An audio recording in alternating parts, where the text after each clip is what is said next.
From Hollywood, it's time now for... Johnny Dollar. Mr. Dollar, this is Henry Parker with Continental Assurance out in Reno. Well, how are things in Nevada, Mr. Parker? Terrible, sir, just terrible. Well, I'm sorry to hear that. What seems to be... Excuse me, Mr. Dollar. Yeah? There's someone here who would like to speak with you. Oh, who? Give me that. Who do you suppose it is, you sloth-eyed Pinkerton? Sounds to me like a cantankerous old character named Jodiah Gillis. Cantankerous? Why, you miserable... What are you doing in Reno, Mr. Gillis? I tell you when you get here. When I get... Oh, no, now, wait a minute. I can't wait. If I do, he'll be dead and it'll be your fault. Who? A feline friend of mine. A what? Oh, being uncouth like you, you'd probably call him a cat. Oh, no. Look, Jodiah. Also, he's rich. He's what? Rich, yes, sir. Last week he inherited $60,000. This week somebody's making sure he won't live long enough to spend it.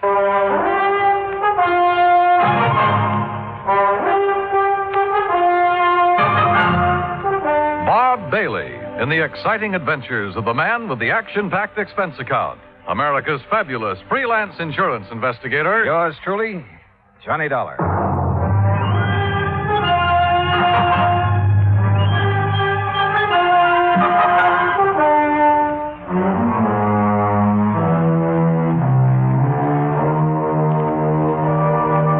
Expense account submitted by Special Investigator Johnny Dollar to the Continental Assurance Company, Reno, Nevada. The following is an account of expenses incurred during my investigation of the Felicity Feline matter.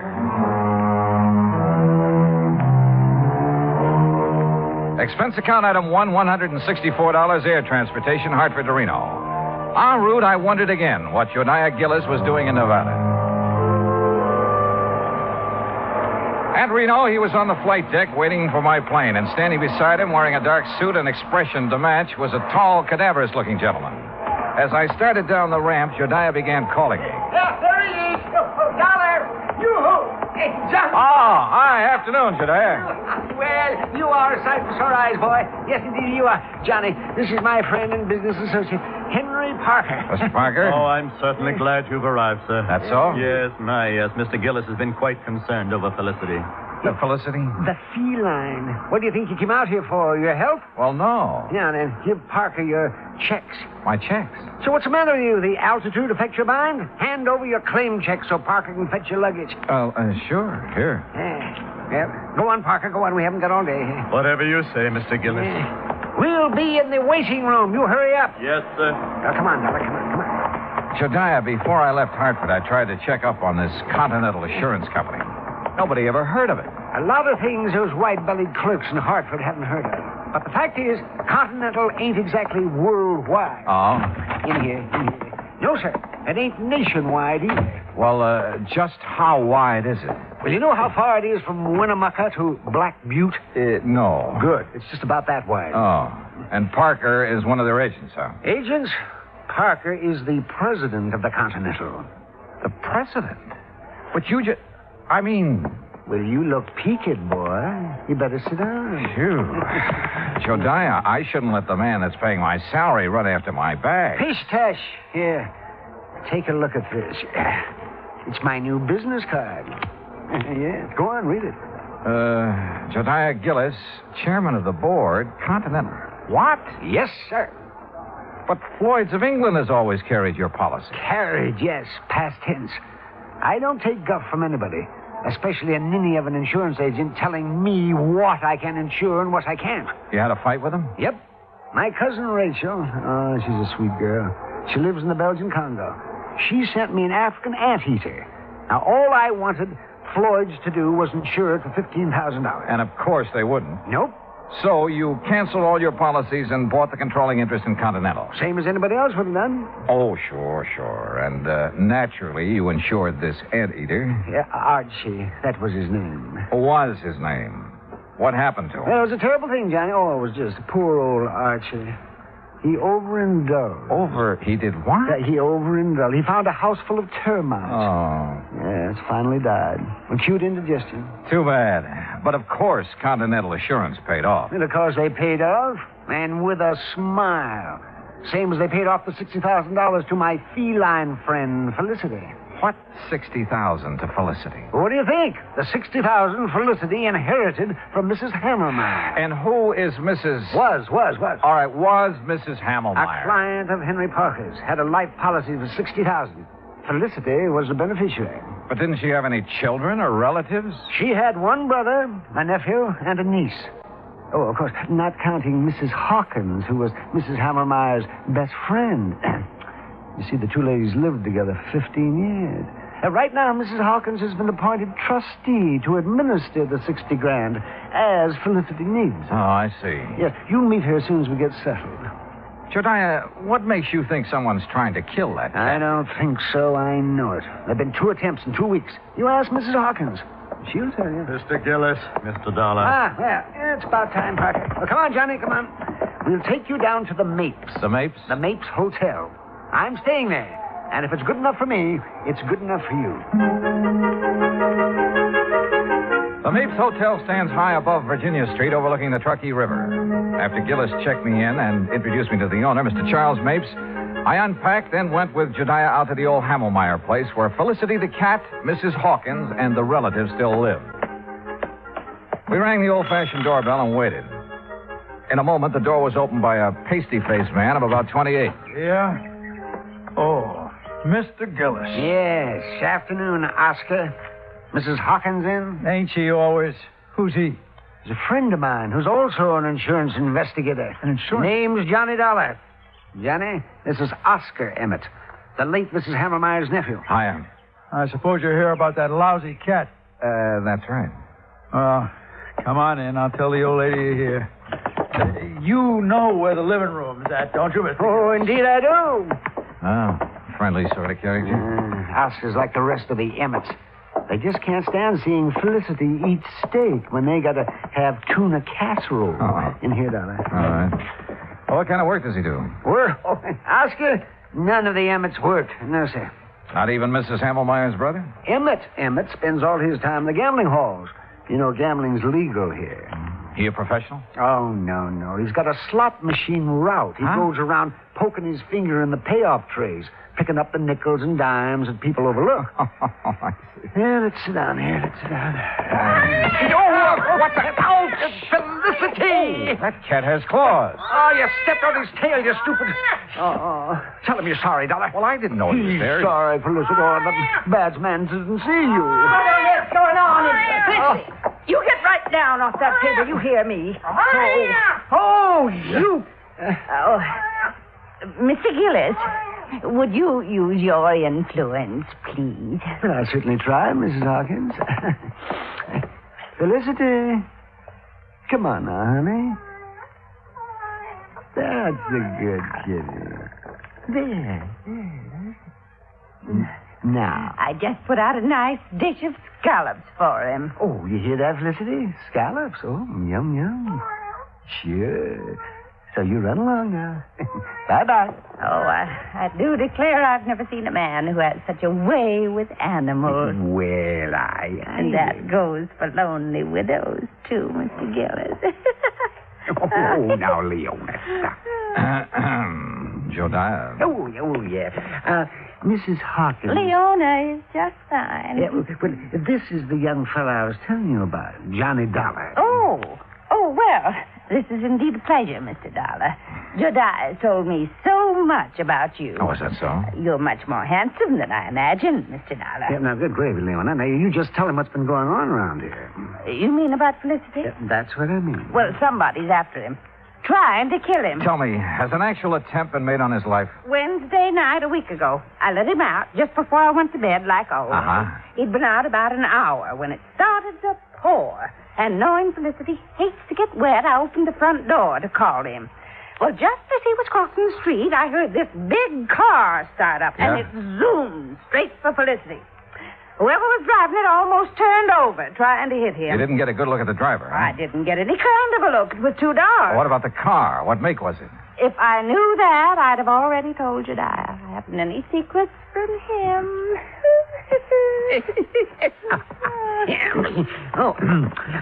Tell him about last Thursday, Leona. Felicity was poisoned. That's what the vet said. Somebody put arsenic in his lobster.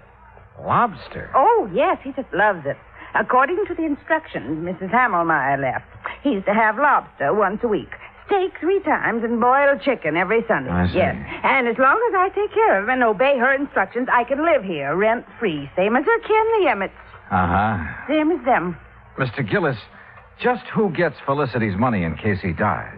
The Emmett family? We aren't sure. Oh, why's that? Because Mrs. Hammermeyer left a sealed envelope to be opened only in the event of Felicity's death. Oh, the Emmets will get all that's left, Mr. Dollar, I'm sure of it. No, Leon. You mustn't look on the dark side. Well, I did rub Mildred's, Mrs. Hammelmeyer's back and bunions for a good many years.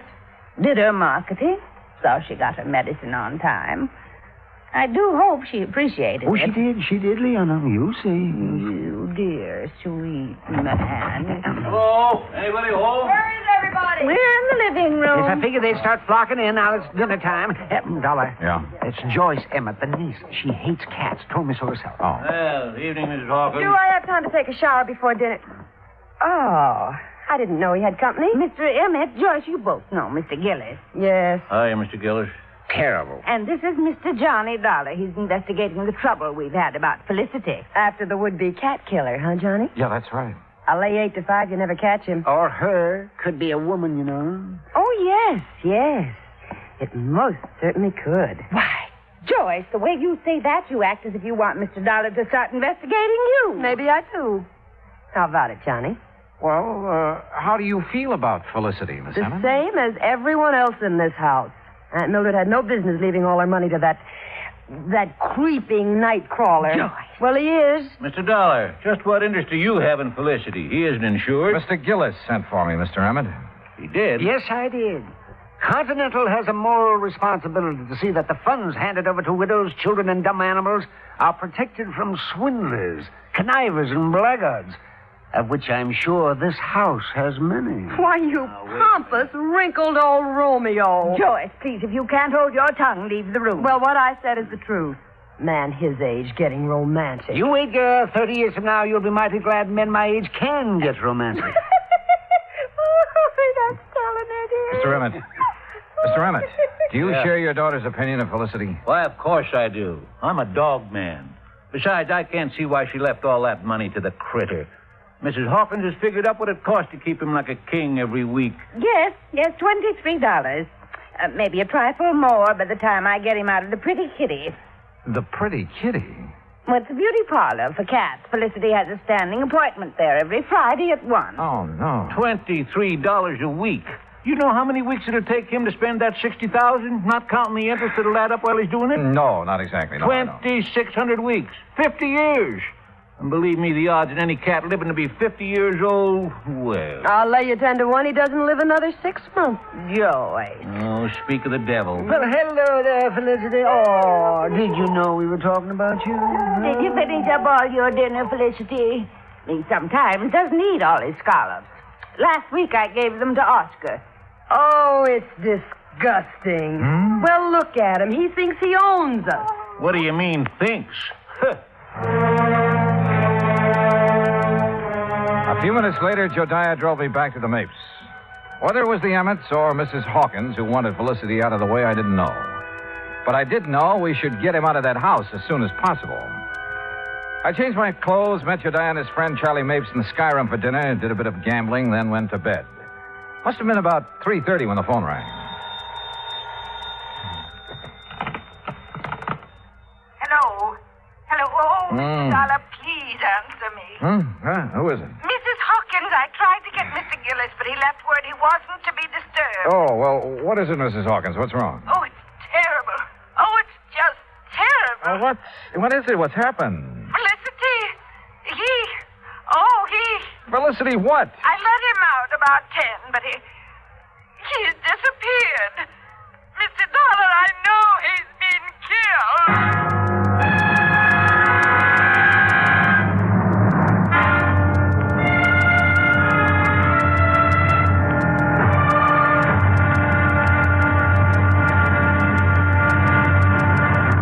Act 2 of yours truly, Johnny Dollar, in a moment.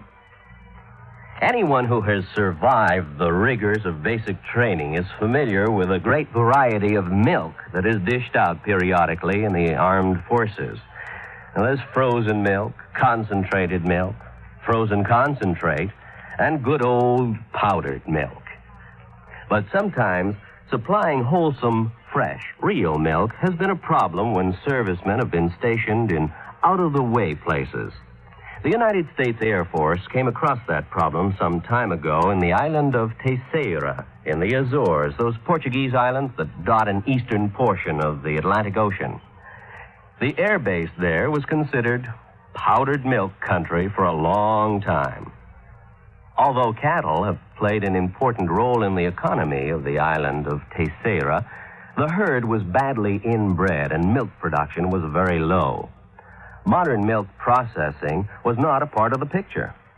And with the help of Portuguese veterinarians, the men in the United States Air Force unit worked out a free breeding service by using a small herd of milk cows acquired in England, and the cattle there at Terceira improved.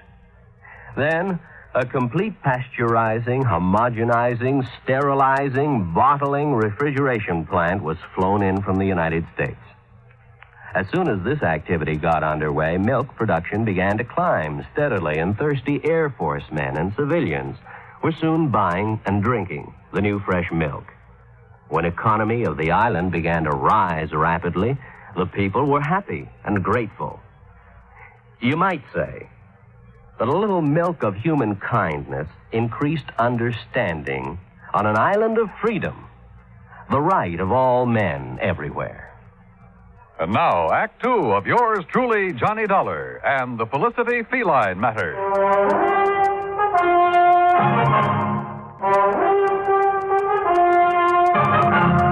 A few minutes later, Jediah Gillis and I were at the old Hammelmeyer home. Joyce and her father, along with Mrs. Hawkins, were waiting for us. Oscar Emmett was nowhere to be found. He's the one, Johnny. Yes, sir, that shifty critter, that Oscar. He stole Felicity and is going to do him in. Ah, that poor Felicity. Oh, for heaven's sake, Mr. Gillis, pull yourself together. Oscar could be downtown having a run of luck, Mr. Dollar. Well, if he's gambling this time of night, he shouldn't be too hard to find. Mrs. Hawkins. Yes. When did you first realize Felicity was missing?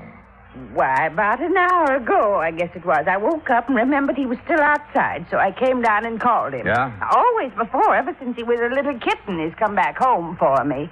But tonight, well, he's just nowhere to be found. What time did you let him out? About 10:30, same time as I always do. Were you at home then, Joyce? No, she wasn't. I had a real good day yesterday, collected almost $4, so I took her to a movie. A movie? That's a likely story if I ever heard one. It happens to be the truth, Mr. Gillis. What'd you see? Come on, tell me. It was an old one about a giant gorilla. That's right. I'll bet. Jediah, if anything has happened to poor Felicity, will we... Well, how much time will we be given before we have to move out of this house? Well, that's up to the court, but I'd say a couple of weeks. That's all? Oh, my. Well, it's all they deserve. My. All except you, my dear. Well, Johnny, you've been unusually quiet. What do you think? I think we'll take in the late spots, Jediah. See how our luck's running. We started at the Mapes and went down Virginia Street, stopping in at every gambling casino, hoping we'd find Oscar Emmett. Finally, we found him at one of the roulette wheels in Harold's Club. And in front of him was a large stack of chips. Take your bets, ladies and gentlemen. There's a couple of seats around here, gents. No, thanks. We'll just watch our friend. And a very lucky friend he is, too. Put these on 32 and these on... Good morning, Oscar. What? Well, what are you two doing here? We've been looking for you. That's so? What for? You know what for, you catnapper? What'd you do with Felicity? That cat. You know any other Felicity? You no good loafer? All bets are down. No, wait a minute. I wanted these chips on 13 black. Sorry, all bets are down. What? Now see what you two made me do. If that 13 hits, Well, what do you want to see me about? We told you. Felicity. You know where he is? How would I know? Where have you been since 10:30 this evening? All around town. How long have you been here? Long enough. Look out now. 13, odd, and black. Why, you see what you two clowns cost me? Taking my mind off what I'm doing. Now get out of my way. I'm cashing in. You're not doing nothing till you answer our questions, Mr. Oscar Emmett. You hear me? Oh, yeah. Oh, Hey, just a minute, Oscar. Hold back. Jediah, are you all right? Yes, I guess a fine bodyguard you'd make. Oh, Mr. Gillis, I'm sorry. I didn't really mean to hit you. Well, you sure did. Yes, sir. Well, here, let me help you up. Are you sure you're all right, Jediah? Yes, if I could just sit here a minute, I'll be fine. Okay, folks, it's all over. Let's get back to our business. Oh, want to come over here a second, Dollar? If you say so. That crazy old fool. I didn't really mean to hit him so hard, but well, you know how it is sometimes. That was the best run of luck I had this year. Well, don't worry about Jediah. He sometimes forgets he's not as young as he used to be. You can say that again. Boy, the way he's been letting that Mrs. Hawkins make a fool of him. How do you mean? Oh, you know. Telling him how much she's in love with him, how nice it'll be after they're married, you know. You heard her say this? Sure. You see, my room's on the first floor just off the parlor. And I can't help but hear what's going on. Uh-huh. Well, what makes you think Mrs. Hawkins isn't sincere? Because she's been given the same line to Mr. Emmett. Oh. Only she really loves him. Oh, yes, sir. Sometimes he argues with her and she breaks out crying. Now, that's something no woman like her could fake. Yeah. Maybe you're right. I didn't tell Jediah what I'd learned from Oscar. At least not then. The wind had already been taken out of his sails. So I took him back to the Mapes. I made sure he was going to be all right. Then I returned to the old Hamelmeyer house. Joyce, Mr. Emmett, and Mrs. Hawkins were out in the yard hunting for Felicity. Hi, Johnny. Well, how is so? We've got some coffee inside if you're interested. Coffee? Sure. But have you found any sign of Felicity? Not yet. Poor Miss Hawkins, she's about to go out of her mind. Uh-huh. Did you find Oscar last night? Yeah. He's been having a session downtown at a roulette table. That's what I thought. Johnny? Mm-hmm. What will happen if we don't find Felicity? I mean, if he's just run away, we won't be able to prove he's dead. And the money... Well, what will happen? Do you know? Well, I imagine there'll be a waiting period, and then the court will declare Felicity dead, and the money will go wherever Mrs. Hamelmeyer has willed it. Mm-hmm. Oh, I sure wish I knew what's in the envelope Mr. Gillis has locked in his office. Mrs. Hawkins! Joyce! Mr. Dollar! What is it, Dad? In here, quick! Johnny, he's found something in the garage. Come on. The garage was about 25 yards from where we'd been standing. We made it nothing flat. Inside, toward the back and on the ground, was a small hatchet. And near the hatchet was some blood and cat fur. Oh, Johnny. Oh, no. Poor Felicity. Oh, the poor thing. Well, it looks like he met his end here, and then whoever did it carted him away, Dollar? Looks that way. Johnny, take me out of here. Yeah, sure, I'm so ashamed. And you know I hated that cat. I really wanted him dead, but not like this. Not... Oh, hey, come on now. I know it's silly of me, isn't it? No, I don't think it is. Oh, Mr. Dollar, Yes, ma'am. will you be kind enough to notify Mr. Gillis? I'm afraid I just couldn't speak about it over the telephone. Of course. I'll be glad to. I drove Jediah's car back to the hotel. I made sure he was feeling better, then told him what we'd found in the garage. Naturally, he wanted to call out the police reserves, but I managed to talk him out of it. At 10 o'clock, I made some telephone calls to the local banks. When I got the information I'd been after, Jediah and I again drove out to the Hamelmeyer house. Well, I expected you two gentlemen a couple of hours ago. Sorry, Mrs. Hawkins. I had some things to take care of. Oh, well, come in. What's the matter with... Why, Jediah Gillis, you've been fighting. So I have, woman. So I have. Street brawling, and at your age. Seems like I've been doing a lot of crazy fool things at my age. Now, just what do you mean by that? You know very well what. Pulling the wool over my eyes. Let me think that I'd found a true sweetheart at last. Oh, you miserable Jezebel. Mr. Dollar, whatever is he talking about? How about you and Mr. Emmett? And how you plan to use Jediah's friendship to get you out of trouble in case your little scheme failed? Well, I still don't understand. No? Well, suppose I tell you that you did away with Felicity yourself. Why, you can't prove that. I won't need to. Jediah's having a copy made of all your bank deposits since the time you moved in with Mrs. Hammelmeyer 15 years ago. And started taking care of her by paying her bills, ordering her food and medicine, and pocketing a good share of the money for yourself. Well, why shouldn't I have? She didn't give me 1 cent of salary. Oh, I know. And your bank balance shows you have $47,000 on deposit. All right. All right. But I'll pay it back. You'll see. Oh, they won't be able to do a thing to me. No, sir. Mildred Hammelmeyer appreciated me even if nobody else did. Or does. You'll see. My name will be in that envelope. She wanted me to have that money all the time. I know she did. Hi. Ready to read the will? Yeah, just about. Joyce, you and your father sit over there, huh? Mm-hmm. Wherever you say, Mr. Dollar. Okay, Jediah, open the will. Sure, I will. But if it does give the money to... Jediah. Well, Mrs. Hammelmeyer should spin in her grave if it does. Read it if you dare, you... You old goat, you miserable female woman. Yes, well, I'll read it now. Here we go. Codicil to the last will and testament of Mildred Emmett Hammelmeyer. Witnessed by... Yes, there's a lot of legal gab here. Here we are. The monies unspent after the death of the cat known as Felicity shall... Well, hold it smooth. Mr. Gillis. This is no time for laughing, Gillis. Read it, Jediah. Yes, please. Oh, doggone. I'll read this thing again. The monies unspent shall then go to the descendants of the original heir. The Descendants? What? Yes. Well, how... The original heir is Felicity. Now, the money goes to his descendants. And being as he was a tomcat who loved to go prowling at night, did he ever have descendants? Oh, hundreds of them. Well, sir, what happened later proved once and for all that miracles can happen. For at 1 o'clock on Friday afternoon, we got a phone call from the Pretty Kitty Beauty Shop. A large tomcat with a bad cut on the back of his neck had shown up for his usual shampoo and manicure. Maybe they do have 9 lives.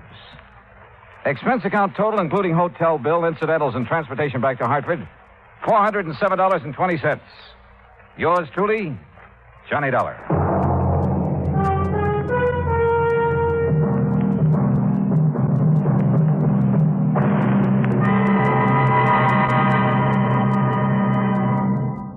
Now, here is our star to tell you about next week's story. Next week, an actor who talked nothing but Shakespeare and who talked himself into his grave.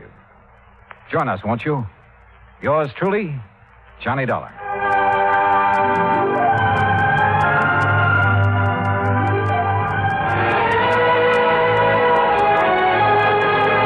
For the past 55 minutes, you've been listening to the best of radio drama with suspense and Johnny Dollar. Be sure and join us again tomorrow night at the same time, 9:05, when FEN presents The Phil Harris Show and The Life of Riley.